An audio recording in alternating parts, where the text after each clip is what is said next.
السلام عليكم. كل اصدقائي ارجو منكم الاول قبل اي حاجه بالفيديو اللي بيتفرج عليا في فيديوهاتي على اليوتيوب اعمل لي مشاركه، اعمل لي تعليق، اعمل لي اعجاب، عرفني انك بتتفرج عليا، يعني عرفني انك بتشوفني، دعمني. المشاركه واللايك والكومنت مش هيكلفوك حاجه يعني، فبعد اذنك الدعم، مشاركه، لايك، تعليق.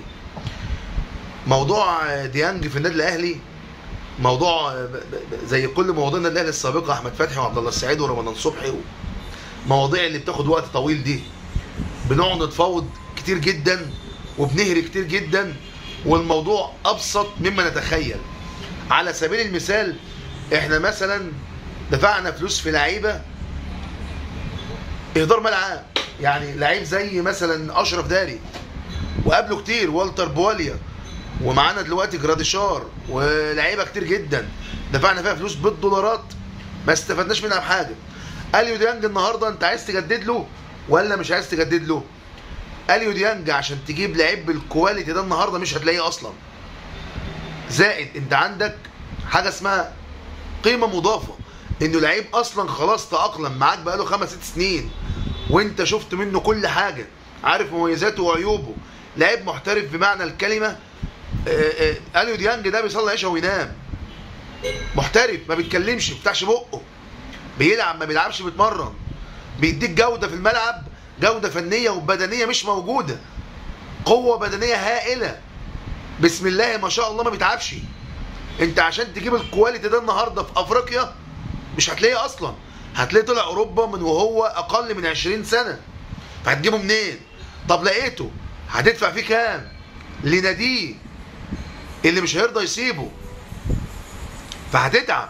فالنهارده اليو ديانج مثلا عايز $1,500,000، لا ادفع 2 مليون دولار، لان انا مش لسه هجيب لعيب ادفع لنادي وادفع له، انا هدفع لديانج بس عشان يستنى معايا.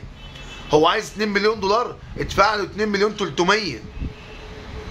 مش عايزين نقع في نفس الاخطاء اللي كنا بنقع فيها قبل كده، نسيب اللعيب لحد يناير ويتفاوض مع انديه اخرى وتجيله ارقام فلكيه يصعب عليه رفضها.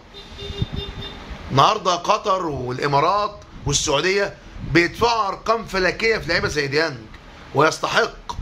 ديانج النهارده لو قال هروح اي نادي في قطر او في الامارات او في السعوديه مش هياخد اقل ليه هو شخصيا من 3 مليون دولار، 4 مليون دولار سنويا، راتب سنوي، ويستحق.